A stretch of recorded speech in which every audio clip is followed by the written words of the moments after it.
My name is Miko. I'm a person in recovery. I was thinking about when I was deep in my active addiction, how people used to make all these suggestions to me, and I didn't want to change. I know that because it was familiar. And when I went to prison, the evidence was just overwhelming that it wasn't working for me. So as long as I don't use drugs and I face my feelings on a daily basis, I think I'm gonna be a better person, man. For that, everybody have a good day. Thank you.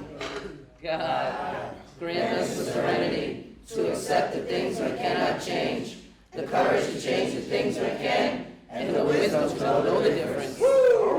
Signing sheet. I was born in Roger Mills Projects, Providence, Rhode Island. I started smoking crack cocaine at a really young age. When I was 14 years old, I got my first charge, possession of cocaine. From that, that use progressed, and I found myself getting into trouble, doing things like selling drugs and, taking people's money for drugs and not returning the money. Debbie, I'll see you tonight. We'll talk later, okay? That's essentially, the beginning of a long, hard road of addiction, So Miko came from prison. What's up, Chris? Amos House was founded as a house of hospitality. We have a 90-day treatment program for men and women who are homeless, and from there they can go into what we call our phase 2 housing. So we have permanent housing for about 200 people. When I was released from prison, I wrote a letter probably like 5 months prior to being paroled to the Amos House, asking would the Amos House be willing to accept me.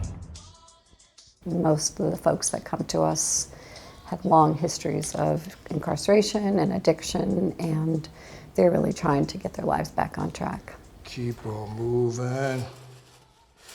Keep on moving, don't stop. He started to work on our cleaning crew, and now he's actually working as a house manager in the men's 90-day program where he started. All set, my dear. And more recently, Miko has finished the education hours to become a certified peer recovery specialist. I want to go into substance abuse field. I think that my past is not a liability, becomes an asset because I have lived the life. Fred, what's up? How you doing? When you talk about fair licensing, when you talk about housing, when you talk about these type of things, there's still barriers for us. Right? We have lots of people here that can't get certain licenses. So there's a push to eliminate those barriers. Okay, and I'll be out of group by like 10:50, so. PJ did not come through our program, but she applied for a job here. She is the coordinator of our Women's Street Outreach program.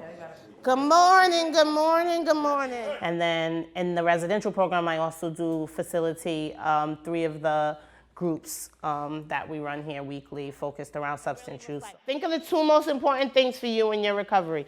Things you need to keep at the forefront. Myself and another colleague used the term that we're in recovery from like a lifestyle. So kind of like, hanging with the wrong people, got in trouble a lot as a teen due to, being around the wrong crowds, wrong people. I have been incarcerated twice. No one's gotta open your mouth to everything. You take it and you deserve and you listen. It's like they should be mindful to deserve it. I actually served my 30-day sentence while pregnant with my daughter. And that was kind of like my turning point right there. I realized I was gonna be like someone's mom. I was like, I can't do this. Like, I can't keep doing this. Like, I need to change my life. That's not what a mother looks like. If you can make it here and get through that, just like you said, you can make it. You can make it anywhere. It's because she will have a barrier to be able to getting her license in social work if we don't change the laws that deny access to certifications and licenses for folks like PJ because of her felony. Another day sober. We're trying to reduce recidivism, and then we put all these barriers to employment. So how many people in this room are impacted by the criminal justice? That's the reason why I'm advocating and I'm asking the state legislature to pass these bills, to make it easy for me to be able to not only have quality of life, to have a purpose, to have a career, but also to help my community and give back. Closing the door to so many opportunities due to someone's background does not allow them the chance to have a sustainable income and make a life. Here, Rocky can chase you this way. it would mean everything for me to be able to, you know, not only be productive and reach my career goals and have a job that I love, but to be able to provide for my family.